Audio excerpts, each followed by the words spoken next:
Committee meeting of the North County Transit District for December 7th, 2023.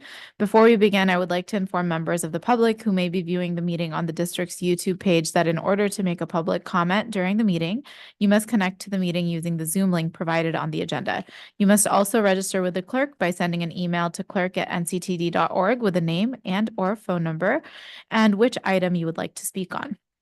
I will ask Suhail Rodriguez, Clerk of the Board, to call the roll. Board Member Weiss? Here. Board Member Drucker? Committee Vice Chair Jenkins? Here. Committee Chair Bapatel? Here. This completes the roll. Thank you. And can you also provide a safety brief and review evacuation procedures? Yes. Thank you.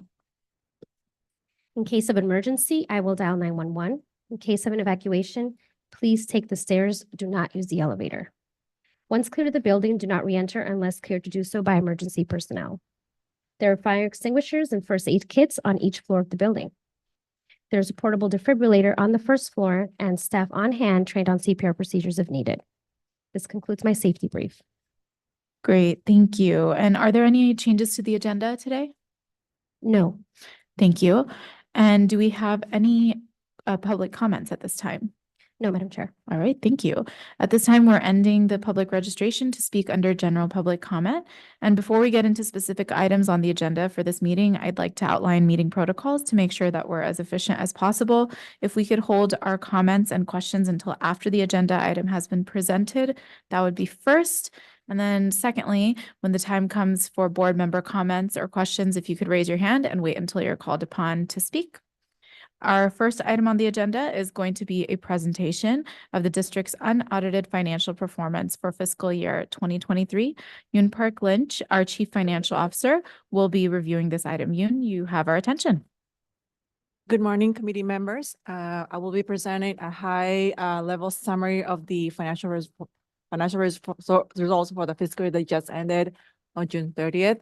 The financial results have not yet been finalized from the audit standpoint, but we anticipate that the audited financial will be released before the end of the calendar year, and our auditors will be making a formal presentation to the board in January with the results of the audit.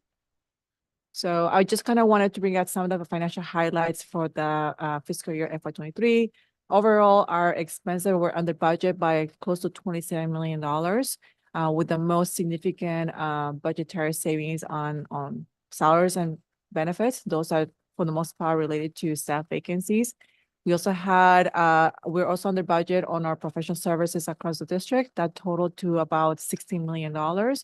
And our fuel cost for diesel, which is used mostly for our coaster and spinner fleet, came as significantly under budget due to the leveling or dropping off of market pricing.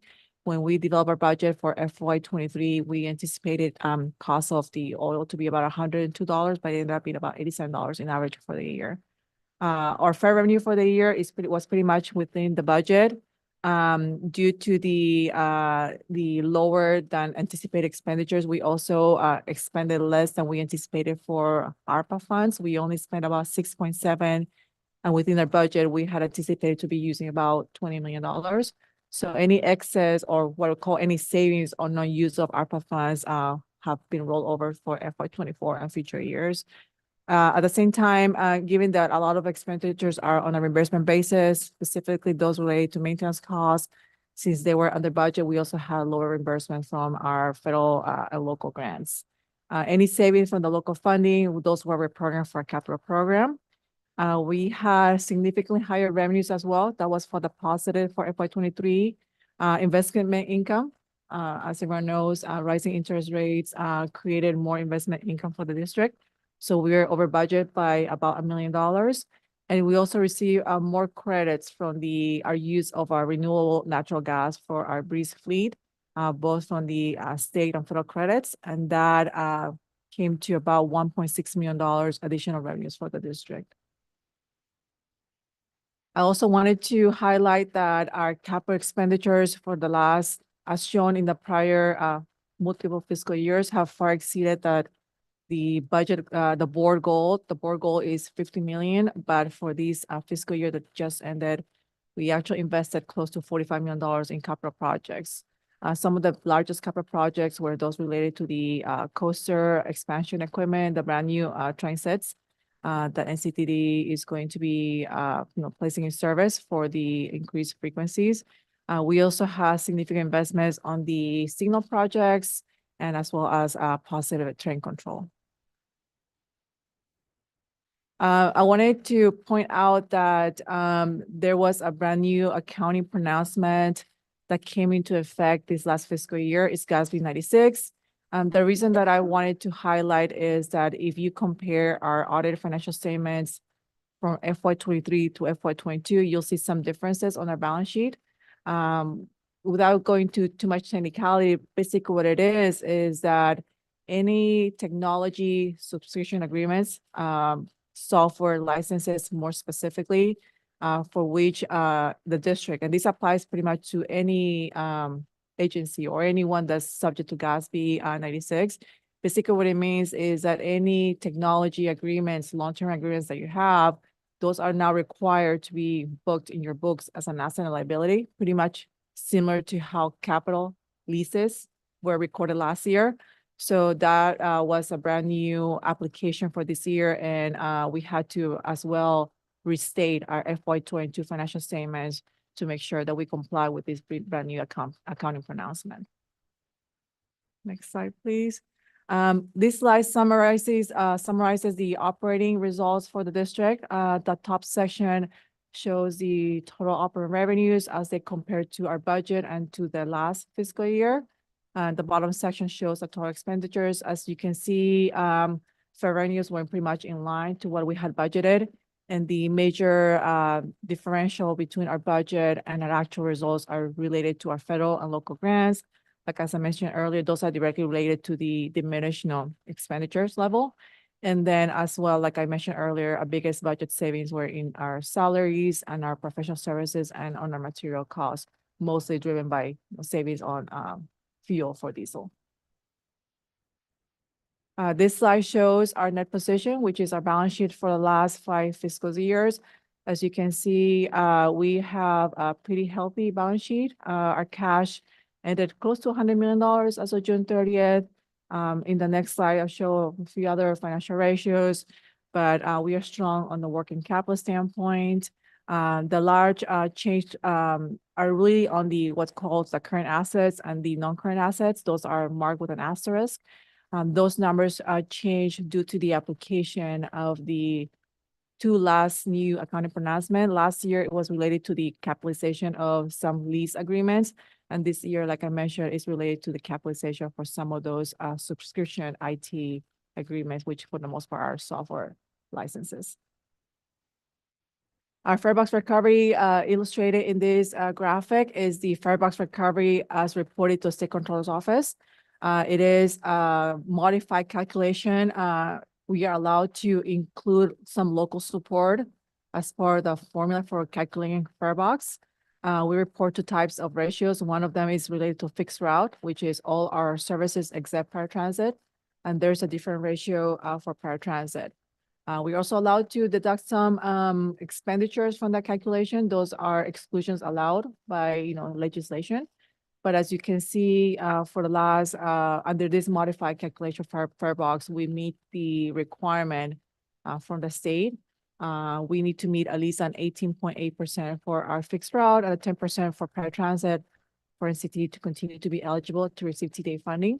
So for FY23, we have met that requirement, which means that we will continue receiving our, formula-based TDA for FY24 and FY25 as well. Then this is a recap of some of the financial metrics for the district. As you can see, our cash balance is at pretty healthy, close to $100 million as of June 30th. A working capital of $90 million. Basically, what that is that how much current liquidity we have or current assets we have minus any current obligations. So that's a pretty healthy working capital of $90 million.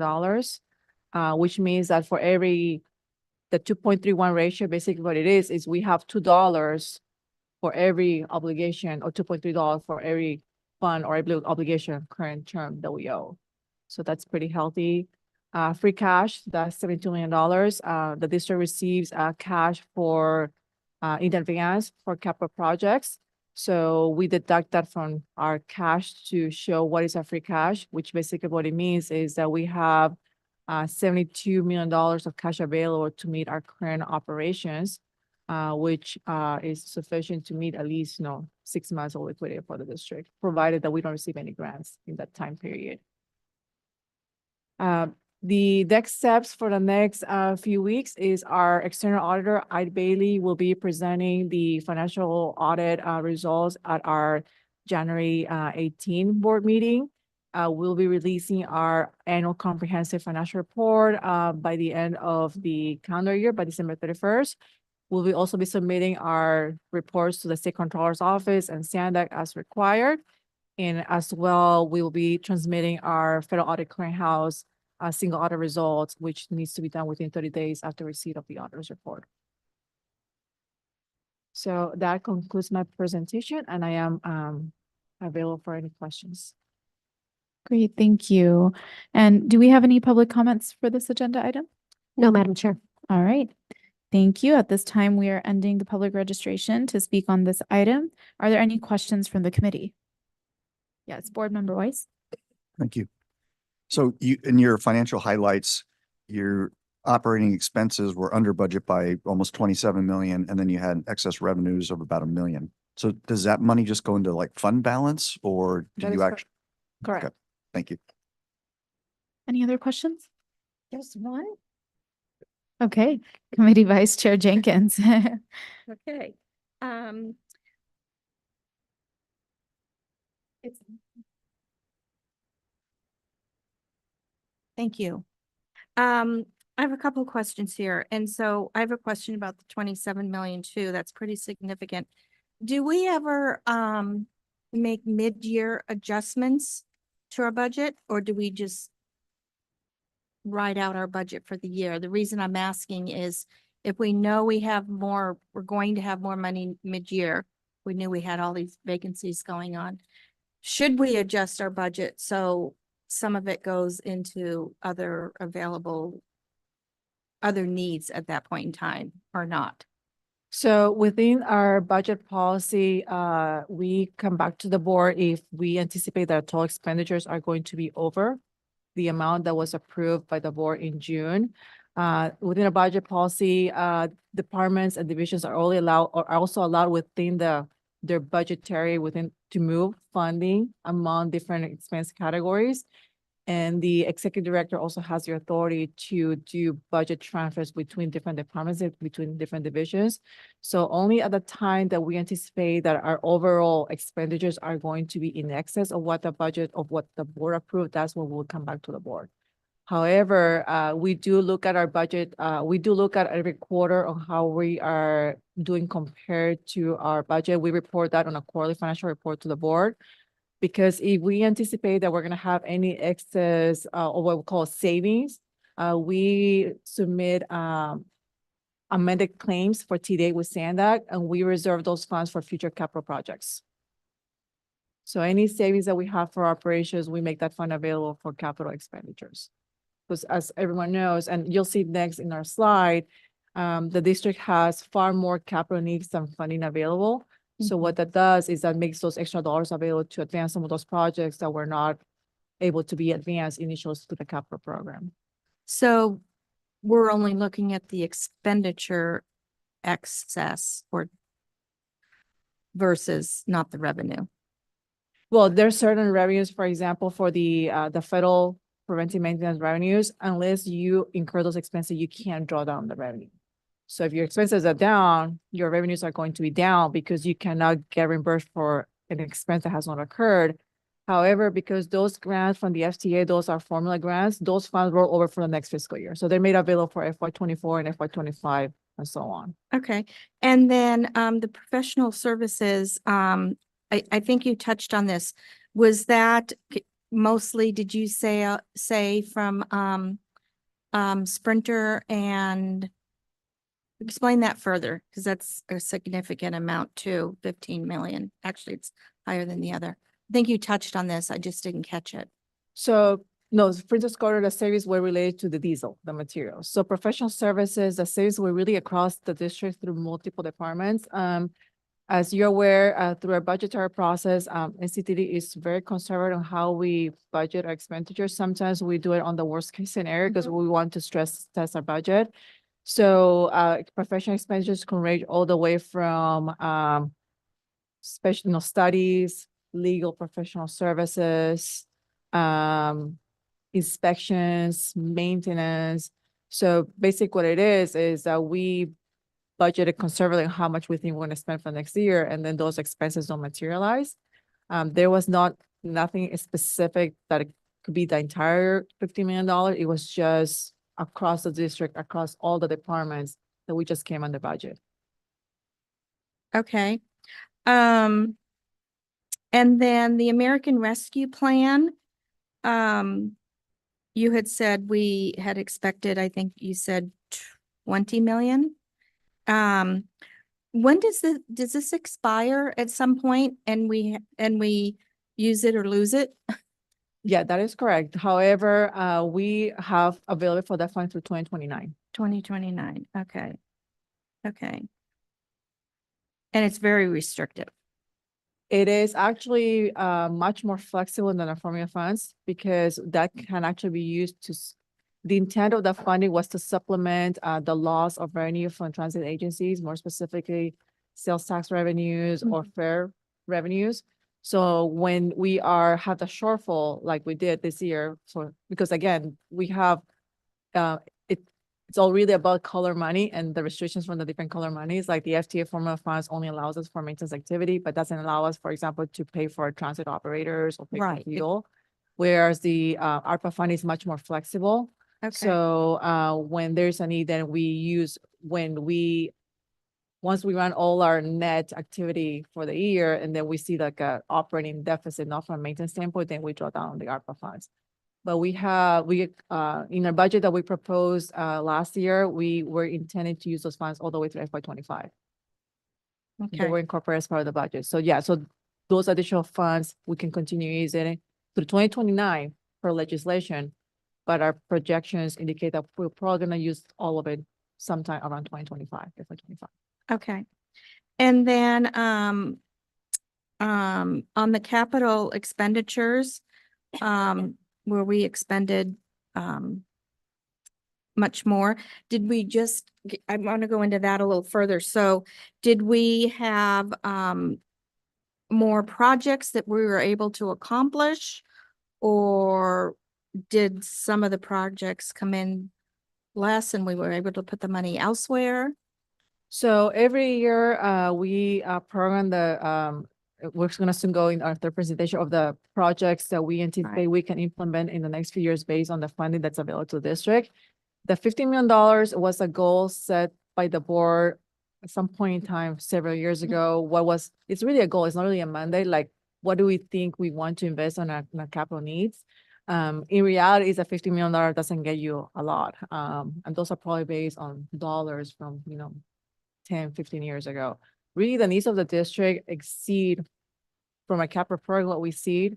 Our needs for the most part is range somewhere between $30 and $50 million of capital investments that we have to make every year for state of good repair projects. So, but again, our capital investments also changes as we get more discretionary, grants. NCT has been quite successful in the last few years to get discretionary grants to fund a lot of our projects like the hydrogen station, purchase of hydrogen buses. We also, the signal modernization project. So as we have, Chris and his team that, are looking for these grant opportunities, and as they become available, we can make more investments for a capital program. Well, I think it's good when we It can is good. spend more than we Yes, thought we were absolutely. going to spend. Let's see. On page 4, where you have the operating summary, what taxes do we pay? You have, let's see, 23 was $1 million in taxes. Is That's taxes on fuel. fuel, Yeah. okay. Those get, and the reason it's not in the materials line because those get reported in that manner to the National Transit Database as well as the state control software, but all those taxes are associated with fuel. Okay. Okay, and then those boxes on the right, is that like red and green, or is that red, green, and blue?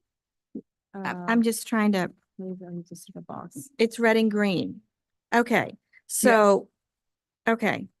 So basically, I like those colored boxes. Basically, the red tells us our, we didn't hit our number, but in these cases, the actual was less than what we expected. Okay.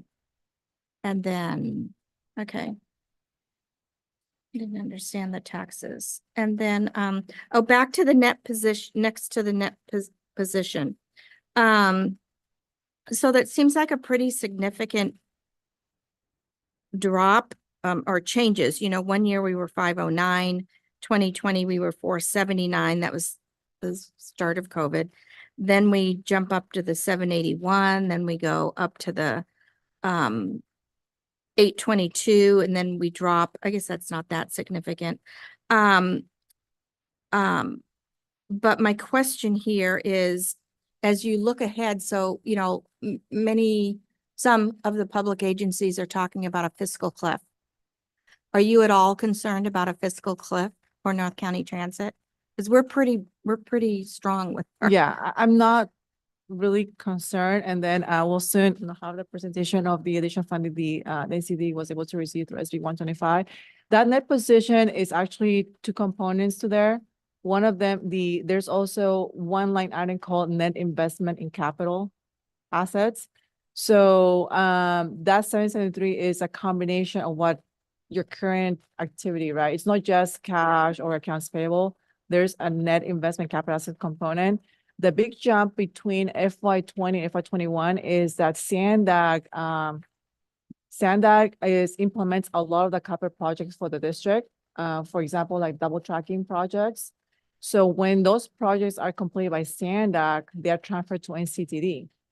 So that transfer in our books represent an increase in our net position, but we didn't really generate the revenue or the expenditures to create a net position. It was just a project that was contributed by SANDAG to NCTD. And that's why it can be a little bit, misleading, but because there's a huge capital component to it. Because if you see on the top, our net capital investments are $954 million. That comes into place into that 773. And as those assets are being depreciated, because obviously, right, depending on the useful life of those assets, you have to start depreciating, that net position starts decreasing. But it's not because NCD is having a fiscal cliff. It's just because it's the depreciation of those assets. Okay. And then where you talk about the free cash, does that include American Rescue Plan money? No, because Okay. American Rescue Plan money can only be drawn down on a reimbursement basis. We cannot advance those funding. So only as the majority of the cash is generated by either funding that was advanced to NCTD from either state rail assistance, state transit assistance, or TDA for capital projects.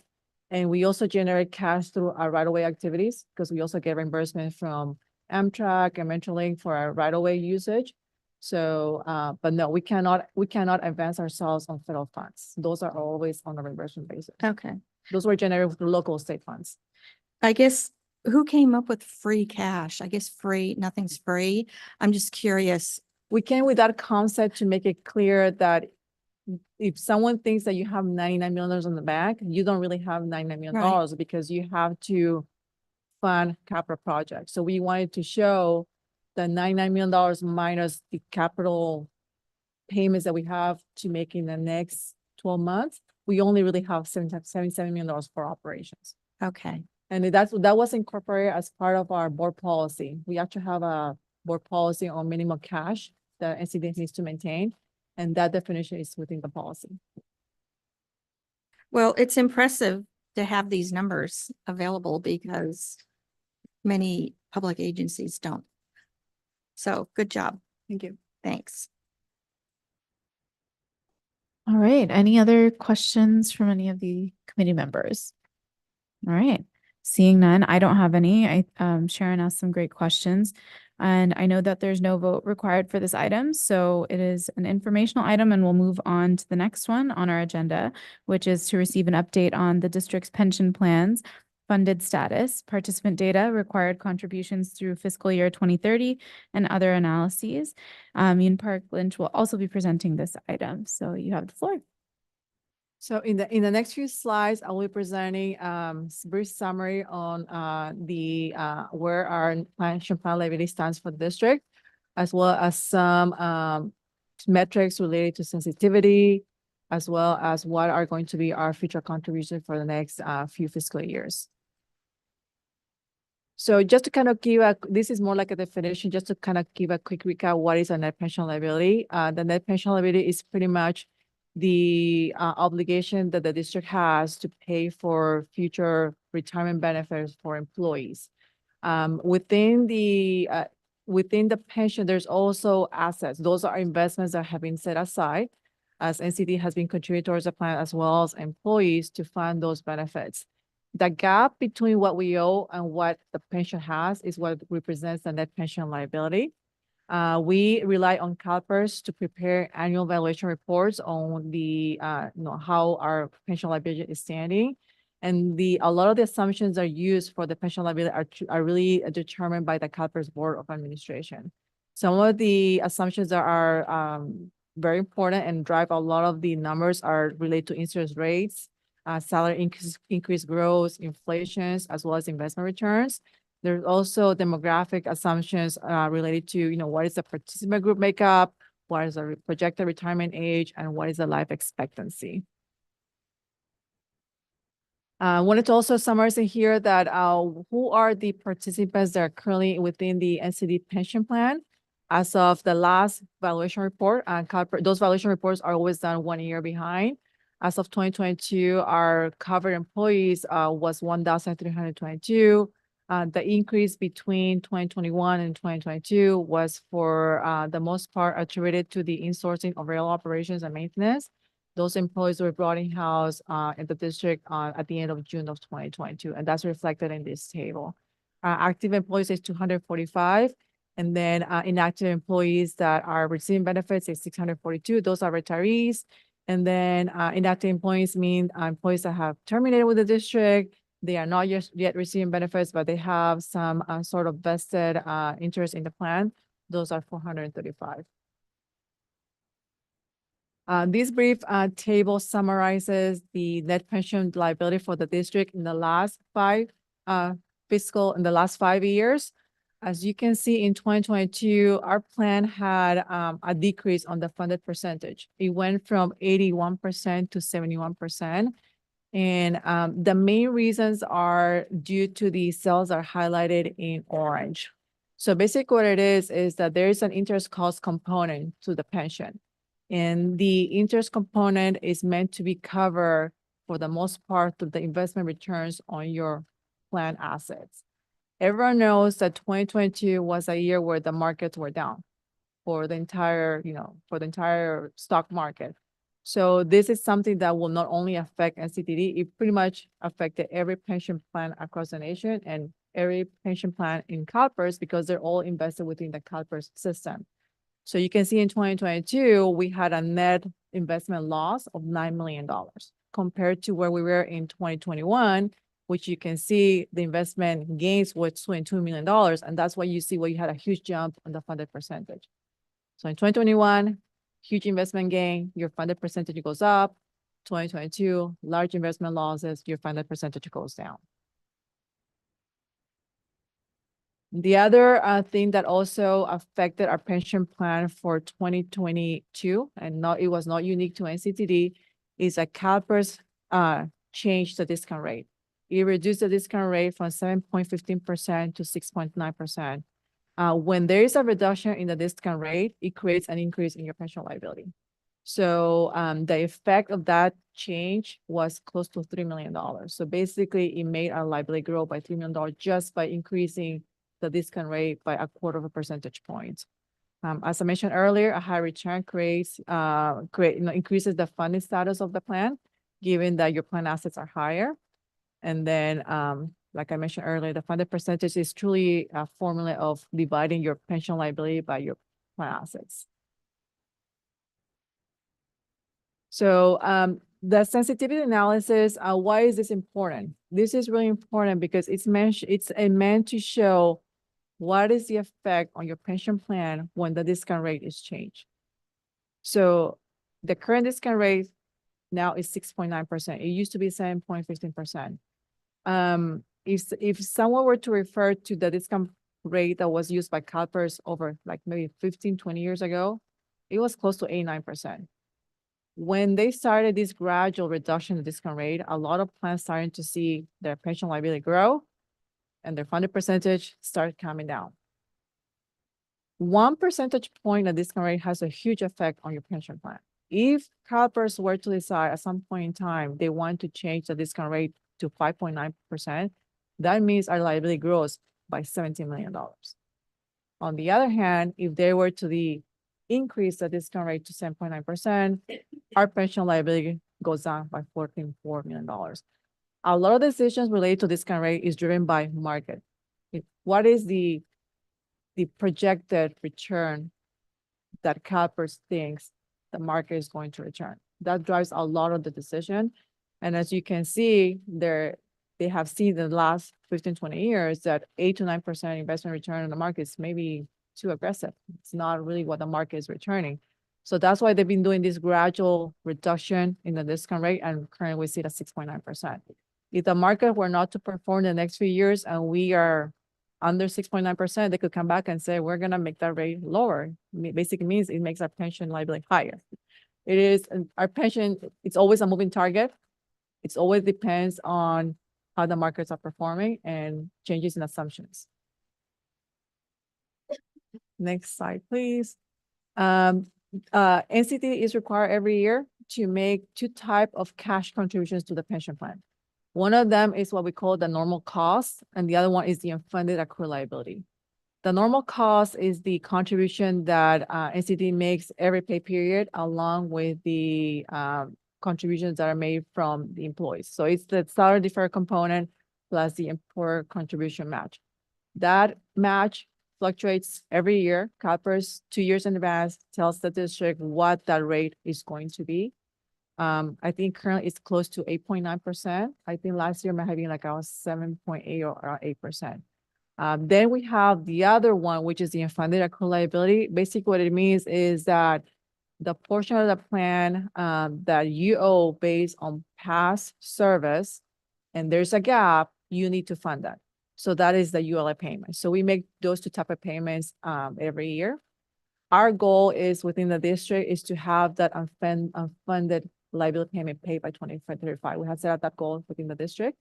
And so we are making additional payments in order to make that happen. I think I already mentioned this. Again, like I mentioned earlier, we are making additional payments in order to be able to pay off our pension liability much earlier as well. That translates into savings in interest costs. Also, as a quick reminder, as part of the rail transition, last year, we introduced a new paper plan, which was a tier 2, which effectively reduced the percentage of benefit for our new employees in order to reduce our future pension costs. This table summarizes the payments that we have made in the last 2-3 fiscal years and what we project are we going to be making in the next fiscal years through 2030. As you can see in FY23, we contributed $3.4 million, which was required. And we also contributed another additional $1.1 million. For FY24, we are required to contribute $3 million, and we are only required to contribute $432,000. That lower amount was related because that valuation was done in 2022 when the markets were up. Like I said, it's 2 years behind. When we look at a new projection for 2025, we're probably going to see the number go up. So again, it's constantly moving depending on how the markets are performing. So with that said, I'm available for any questions. Great, thank you. I should check in to see if we have any public comments for this item. We do not, Madam Chair. All right, great, thank you. So at this time, we are ending the public registration to speak on this item. Are there any questions from the committee? All right, Board Member Weiss. So your PEPRA employees are 1.5 at 65. What are your classic employees? Is it at 60? My class is 62. Yeah, I don't know that by memory, but we can get back to you on that one. And is your employee contribution just the PERS minimum contribution, or have you negotiated higher employee contributions? So for the tier one PEPRA, the contribution rate is about 7.758%. But for the brand new employees that were in the tier two, I think their contribution is around 4.75%. The Thank you. employee contribution is the same for everyone. Thank you. If I may, on that issue, I believe that the classic members are in a spectrum. So for example, I believe our former executive director was 2% at 55. And I think Suhail, for example, I believe is 2% at 55. So I think it runs a spectrum depending on the number of years and when you first came into the system. Thank you. Committee Vice Chair Jenkins. Yes, I do have questions. On page 2, where you were talking about when we brought in the rail operations and maintenance effective June of 22, can you remind us how many employees that was roughly? Was it like around 80 to 90 employees? I think. Under 100? Yeah. Yeah, sure, yeah. Okay, It was also reflected in a budget document. okay. And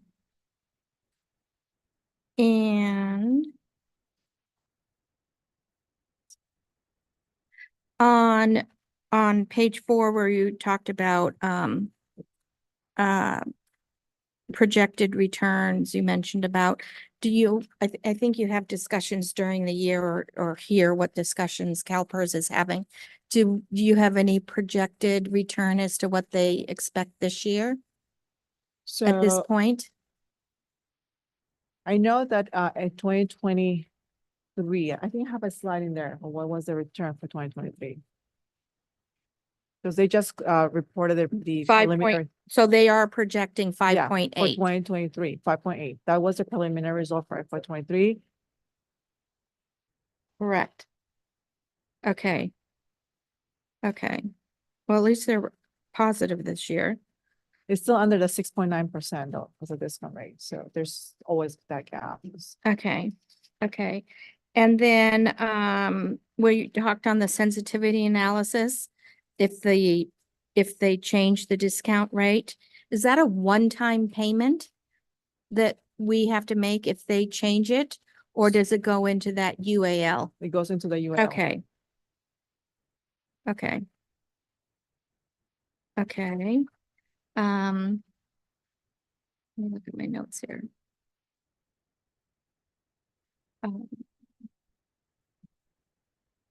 On page 8, where you talk about how you have projected out the additional UAL contributions, is there ever a benefit if we have the funds available to increase that payment slightly? I'm not saying fund it 100% because that doesn't make sense. But is there ever a benefit to provide more so that we maybe pay less later? Yes, there is, but at the same time, we are required by our board policy that we have to maintain cash to cover at least 6 months of operating expenditures. Okay, So our budget is $180 million. So if the board will decide that we could reduce that required cash balance, then we can make a decision. Because I agree with you, contribute more towards the pension plan will save in interest Right. costs.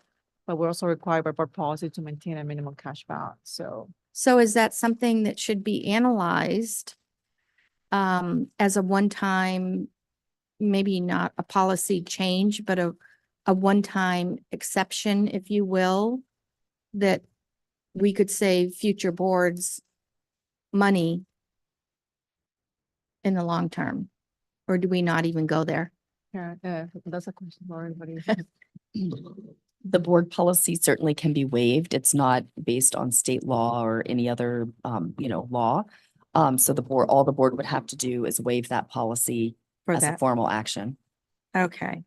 So I think it would be beneficial. I'm not saying we should definitely waive the policy, but I think it'd be beneficial from a financial point of view to look at that and analyze, is there a benefit in 24, whatever, to make some sort of additional payment?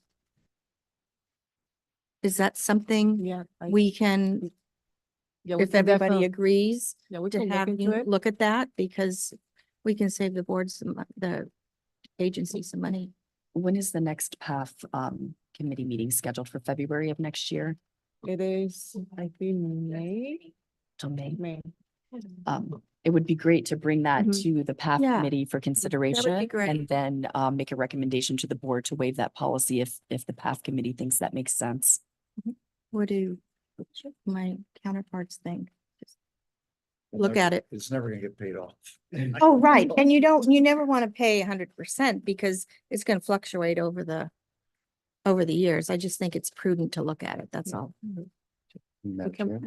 Yes, And, of and course. if I can just tie one other aspect in, one of the things we talked about earlier was the fact that we're not facing a financial cliff. Right. And so that prior board policy requiring all that cash is one of the reasons we're not facing the financial cliff that a lot of the transit systems are. So we need to carefully balance those off. So, but Mhm. we'll certainly do that analysis for you. Thank you. That's all I have.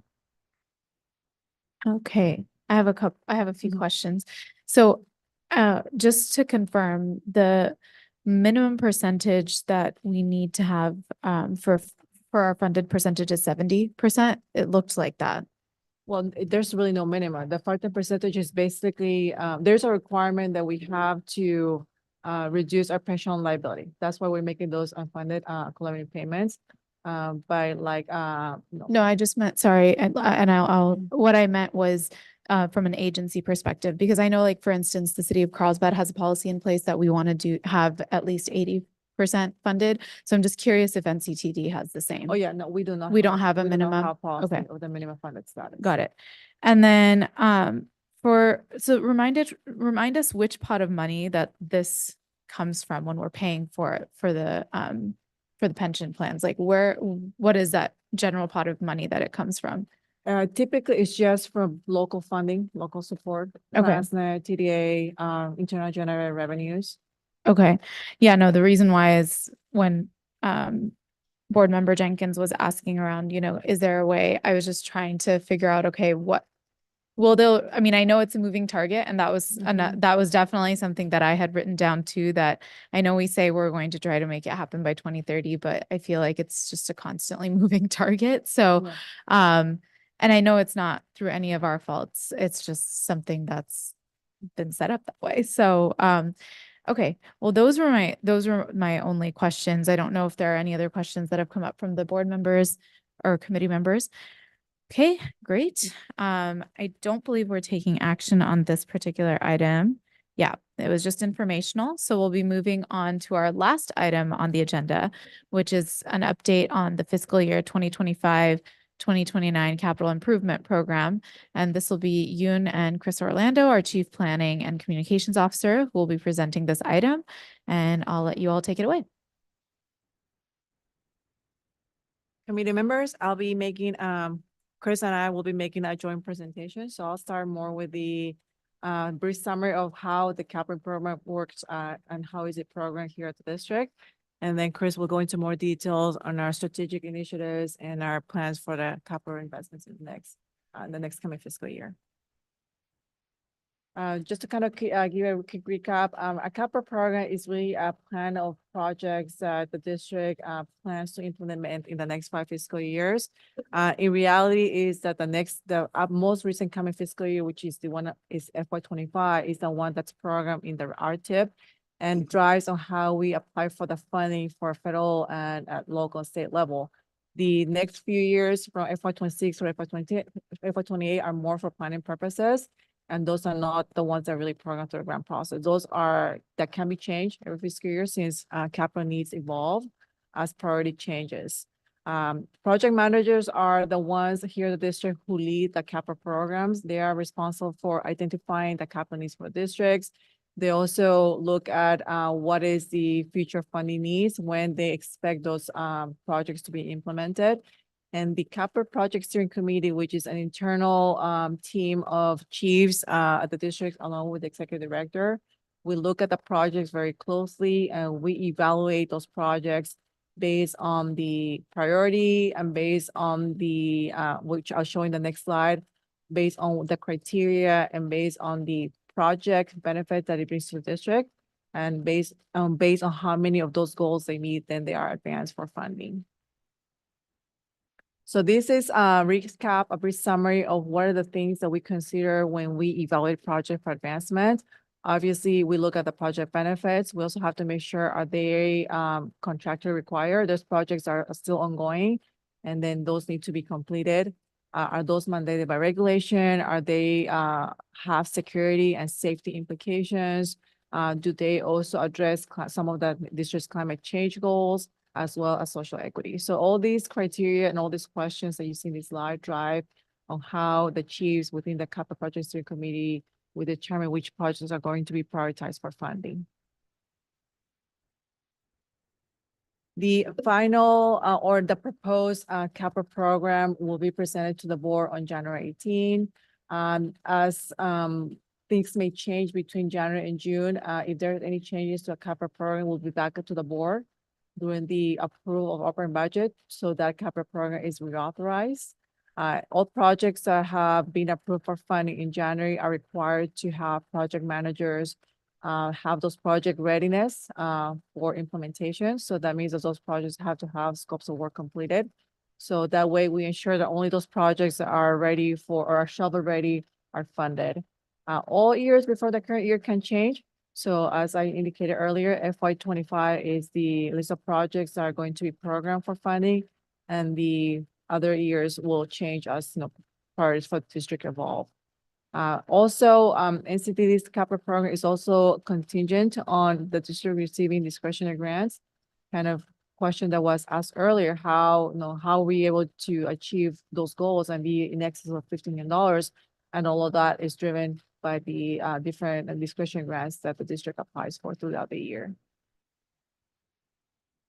SANDA is as the MPO, the Metropolitan Planning Agency for the region, is the one who is required to program projects within the Regional Transportation Improvement Program, the RTIP. Those are any project that is going to be funded with federal, state, and transnet dollars have to be incorporated in the RTIP. And only those programs that are going to be constrained, meaning that those are eligible to receive the dollars, are going to be included in that plan. So with that said, now I will turn it over to Chris.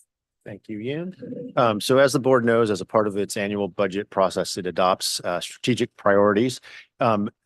These two strategic priorities you see here are directly supported by the CIP program, and are the items within the CIP program are advanced in for purposes of supporting these strategic initiatives that the board adopts. Next slide, please.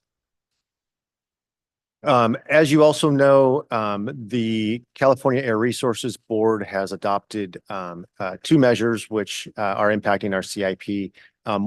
One, prior to this, it adopted a measure to require the transition of our bus fleets to zero emissions. And then in April, CARB passed the in-use locomotive regulation, which requires the transition of our rail fleet to zero emissions as well. Next slide, please. You will see in the CIP investments in both these initiatives, both from a infrastructure standpoint, a fleet standpoint, and also a planning standpoint. As you can see, one of the major pieces on the rail side will be advancing a study to explore how we do, in fact, transition not only our coaster line, but our sprinter line to zero emissions over time. Next slide, please. These are the major sources of funding for our CIP program. As you can see, it's a mix of federal and state funding sources. You will see, the full board will see at its December 21st meeting, our discretionary grant strategy. We'll go into specific projects, dollar amounts, and our overall strategy for pursuing additional money through our discretionary grant strategy. Last bullet there, new this year is SB 125 transit program funding. I think you mentioned in her previous presentation the impact that's had on our budget.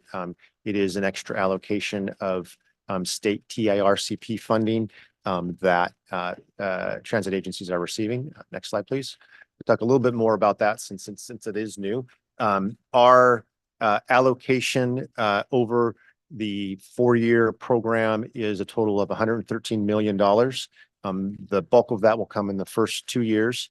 And then in the outlying 3 years, we continue to receive monies primarily or solely in those out years for the zero emission transition. In order to receive this funding, we are currently in the process of developing our allocation package. So we have to submit an allocation package to the state for their review and approval.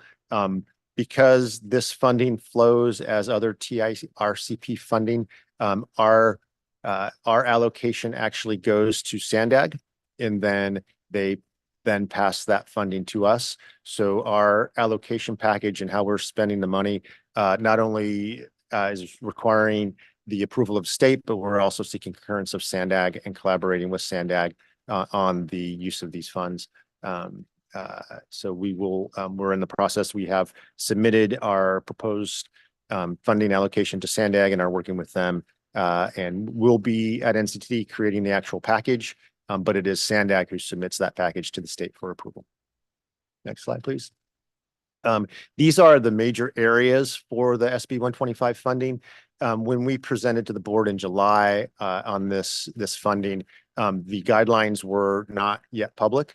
And so we weren't sure exactly what the rules around the funding would be.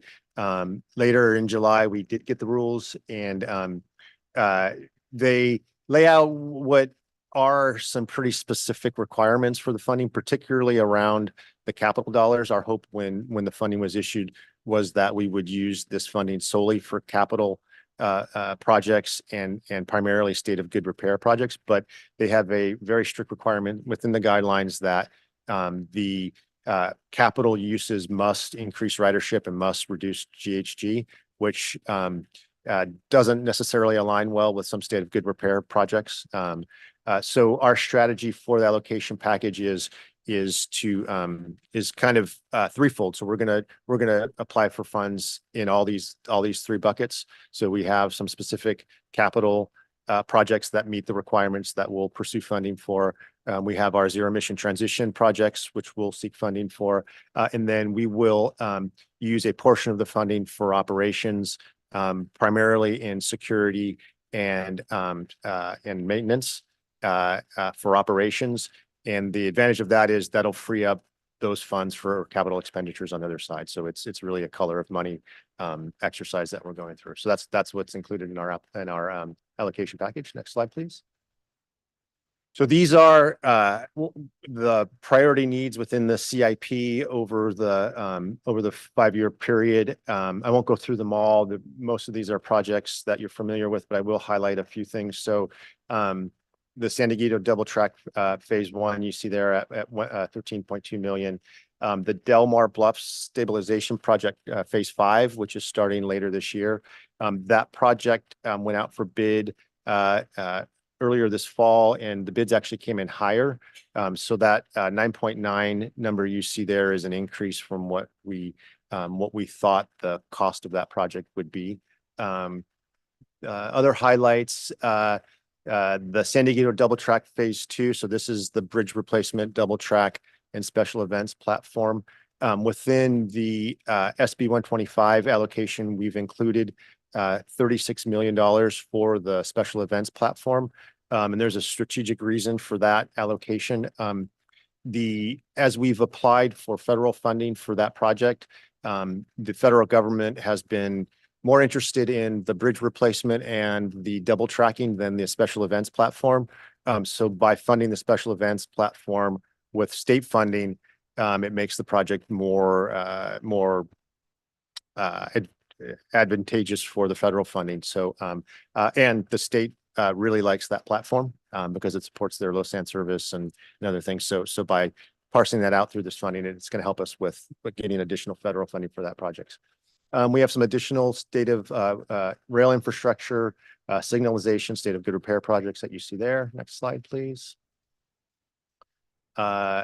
Additional Sprinter line overhauls. You see that's a big item there at 31.3 million. As the board knows, you know, the Sprinter mechanical has been a real focus, and so we're investing significantly in state of good repair in the Sprinter fleet. And then other items, continuing our wayfinding and signage, some non-revenue vehicles, and then other items like a train wash, which seems small but is really important for just the overall quality of the service. Next slide, please.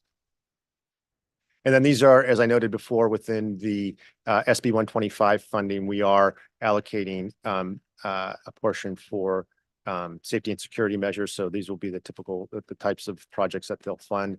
And then of course, our zero emission transition project. Some of it is very functional. Turns out most of the work on a zero emission bus happens on the roof. And so you need to work on those, you need cranes. And so that's what this 4.6 million is. And then you see the 6.2 million, which will be to develop our rail strategy. Next slide, please. And I'll turn it back to you to talk about the process. So next steps for the next coming couple months, a few months, are the development of the finalization of the allocation package for SB 125, which is due by December 31st. We'll also coordinate with SANDAC to do that, to prepare that package. We'll be back with to the board on January 2024, so they can approve the CIP for the next 5 years. We'll program those projects in the RTIP with SANDAC for February 2024. And then along with the approval of the operating budget for FY25, we'll also come back to the board for the reapproval of the CIP in June of next year. So both Chris and I, we're available for any questions. Great, thank you. Do we have any public comments for this agenda item? No, Madam Chair. All right, great. So at this time, we are ending the public registration to speak on this item. Any questions from the committee? All right, board member Weiss. So in your CIP evaluation criteria, the first one that was in the table was project benefits. Do you ever look at the cost versus benefits of any of the projects? Back to that slide.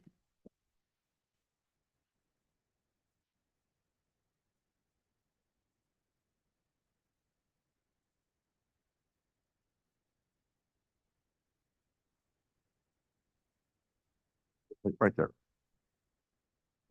So I will say we don't do it quantified by dollars, but the district for the most part is responsible for state of good repair projects. So those are assets that already exist. So when we look at project benefit standpoint, is looking, for example, a replacement of a vehicle versus an improvement on a roof. So they have different project benefits, but we don't do the cost benefit analysis because it's not that we'll be something brand new. For the most part, is that we are trying to repair or replace something that already exists. So we don't have a lot of these scenarios. I know that we have other projects that there's more like discretionary grant applications, and then that's when. Yeah, so you'll note that the CIP is primarily funded through grant applications, and each of those grant applications require very detailed cost benefit analysis on the project. So if we're receiving the grant, it's because we made a good case in the cost benefit analysis in the grant application. How close are you at having some type of zero emission train? So short answer, not very. Okay. For heavy rail, commuter rail, there are some DMU options, so some Sprinter-like options that are in use today. On the coaster side, there's not a FRA approved vehicle at this juncture. However, many of the suppliers are getting close, and that's part of what the study is looking at is what's the available technology? How would we apply it? Could we use the same technology on both lines? These are the things we're answering with that study. The other piece that's really critical is our region, because of the length of our run, so the length of the coaster line and the topography, we're actually really well suited for a pilot program because it can get back and forth without having to charge and things like that. And so they can get a lot of data off that. If you look at, say Metrolink or Losan, the distance they're traveling, they can't send a train out and do the same type of work that we could do. So we think we'll be very competitive for some of the early dollars in terms of studying how the state implements. Well, the reason for the question was you're spending almost $60 million in Sprinter and coaster overhauls. It's like, just buy a new one. Yeah, well, so, and that's, in your first point is the reason, right? We have to do the overhauls to get us to the point where we can transition. That's. And the only other thing I have is one of the projects is the Serena Valley Coaster Connection, 2.6 million. And if I recall, I don't remember the numbers exactly. It's about 150 people a day. Yeah, to so be that's, moved back and forth. couple things on that. So that's roughly accurate. A couple things about that, and it's actually really interesting because we've been, actively looking at this since in September when we brought it to the board. Historically, and those numbers reflect a couple things. One is that service took a big hit in the move to remote work for sure. Like that was a major factor.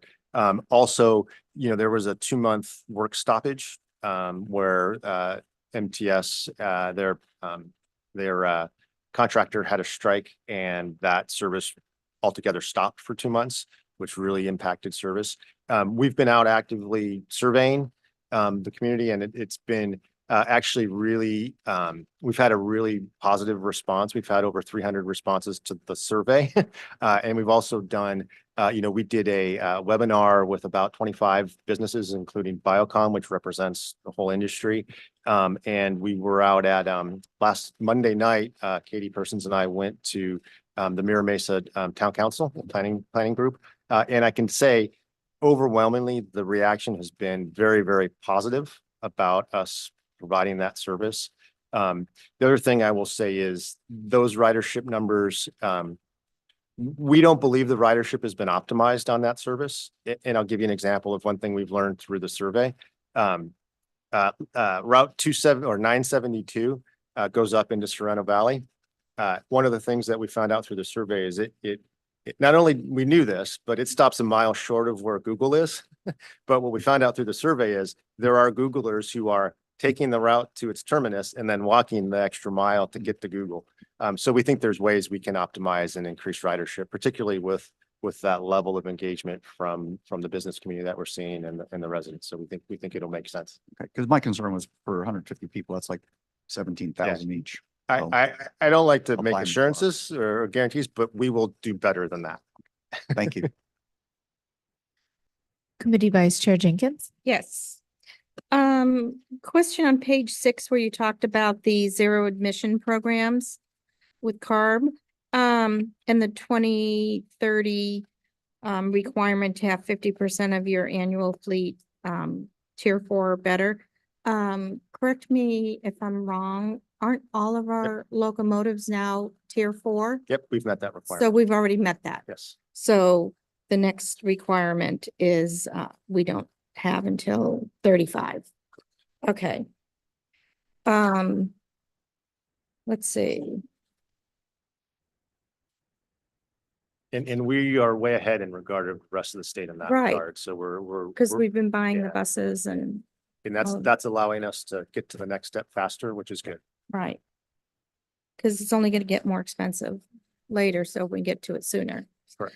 Then on page 9, where you talked about the allocation package, collaborating with Sandag, and the package goes to Sandag. Do they control? Well, I know they control. Are they going to influence? I'm trying to figure out how to say this. Are they going to influence how we want to spend our money? we need Sandag's concurrence. It's just the way the legislation was written. We have engaged in a collaborative conversation with them about this, and they had some requests, and our allocation package reflects those requests. And so I think we're in really good shape. We're not quite there yet, but I think we're in great shape. I can also tell you that that is not the case in the rest of the state. There are, we're not the only ones who have that unique scenario, have that scenario where the money flows to a planning MPO and then it flows to the operators. And in other places in the state, it's a very contentious discussion that's going on right now. So I think we're in a good position. We haven't gotten the final agreement from them, but we'll get there and we'll come up with a package that works. I think regionally our interests align. We just got to get to the right numbers in the right places. And we're fortunate that this funding comes at a time when they had some cost increases on projects they're managing. So we're helping offset those cost increases with this funding, and that's a positive thing. So, because it's kind of to me like a local control issue, that we know better how to spend our money than we know how they have had issues with spending their money. So I think we probably have a better track record. So I'm just hoping that they'll agree with us. Yeah. The state, I can just say from this effort and from prior efforts, the state doesn't always take that same view of local control. And so they have a little different take as they do it. So that's kind of what the way they wrote the legislation reflects. Right. And then over on page 11, where you talked about the Delmar Bluffs, I thought I understood you to say that 5 starts this year, or are you talking about 24? No, it starts this calendar year. Like this month? Oh, sorry. 24. Okay. The coming year. I've Got it. already jumped ahead to January. Okay. Sorry. You're The ahead coming of us. calendar year. Yeah, it'll Okay. start. Sandag's saying they think about mid-year it'll start. Okay, okay. And I had the same comment that Peter had on page 12, where we're spending, $31 million on these mechanical issues on the Sprinter, and just wondering the same thing, that I guess we have to spend the money because there's issues with the Sprinter, but Yeah, it just seems like we're spending money and it's gonna get replaced. We could spend millions of dollars and then next week there could be something new. yeah. Those needs are current this year needs, and so it's going to take us, a very long time to get to another vehicle. So yeah, that's just what we Okay. need to do to keep those vehicles going. Okay, and then on page 13, where you talked about safety and security. So one of the things that the sheriffs are working with, at least the contracted cities, these both have their own city police forces.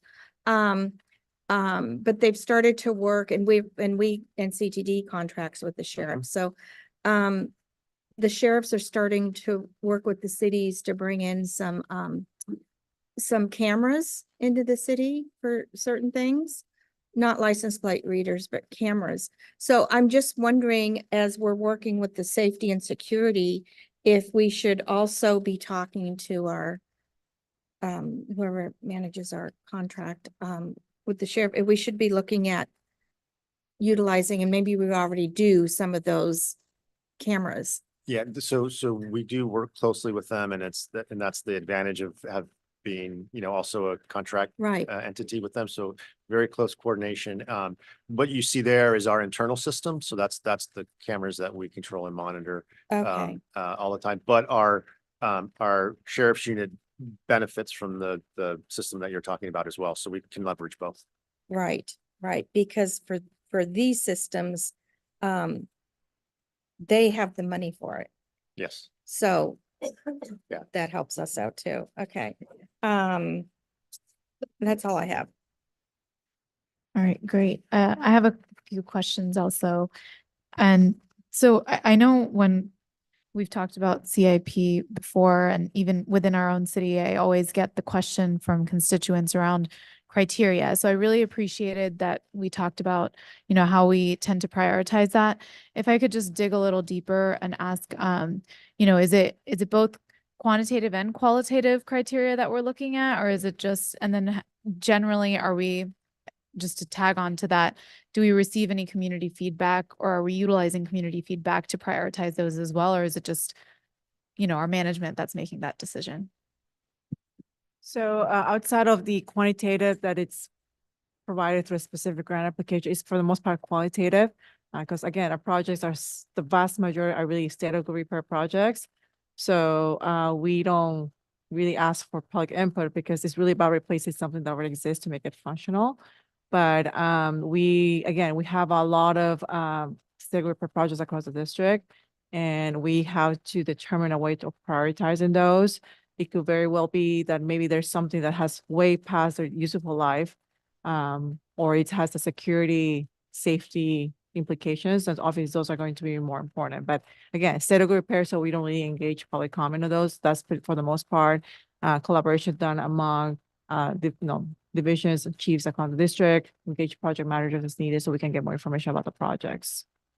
Great, thank you. I know that that's a question I get all the time whenever we're talking about CIP. So I just wanted to make sure we asked that.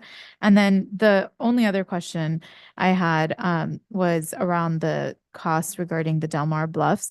Do you happen to have how much higher it is? And then I'm assuming it's around construction costs, The project went up 10 million in total. 10 million. Yeah. Okay. Yep. So it was 77 million, went up to 87 million.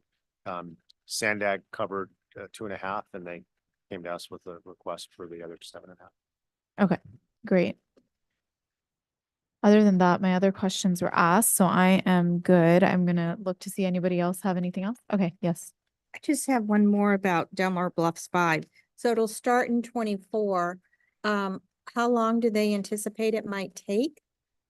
I have to Roughly? check. I believe it's an 18-month or so. Okay, so it's somewhat short, Yeah, really. it's yeah. And that project is a variety of things, but it's basically the soldier piles are the big stabilization piece.